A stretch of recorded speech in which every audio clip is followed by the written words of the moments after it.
Hello everyone! Going by the title of the tutorial, Get It Right the Second Time, you're probably someone who took a class, did a workshop, studied for the exam, went and did your exam, and then what happened? Failed at that exam. You're probably confused and wondering, where did I go wrong? What did I miss here? Now don't beat yourself over it, because it's not really your fault. Who am I? I'm a businesswoman, an investor, and a lifelong project manager. I have managed many projects across the technology and the real estate industry here in the US and in India. I'm the Chief Project Officer for a software services company in Chicago.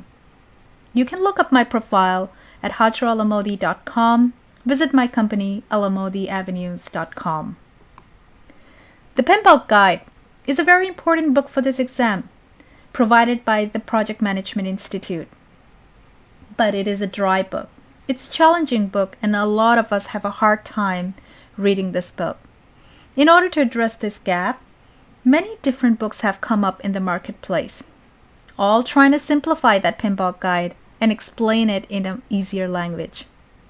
But yet, so many of the experienced project managers fail at this exam. Now there is a story behind how I ended up making this course, and I'll share that with you.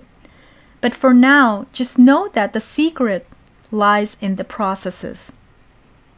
If you look at the PMBOK mapping chart, it has about 49 processes in it. There's another really popular book out there called PMP Exam Prep that has about 85 processes in it. But both these charts have failed to explain to the exam taker what they need to know in order to be able to pass that exam. Now I understood this existing gap, and so I drew up a more detailed chart which explains the processes in enough detail to be able to answer those difficult scenario questions in the exam. And this is the chart that also helped me pass my exam. The goal of this course is not to do another boot camp on the PMP exam, because I know you've been through that. But it is to teach you the most critical lesson you will need to learn to pass this exam and get your PMP certificate.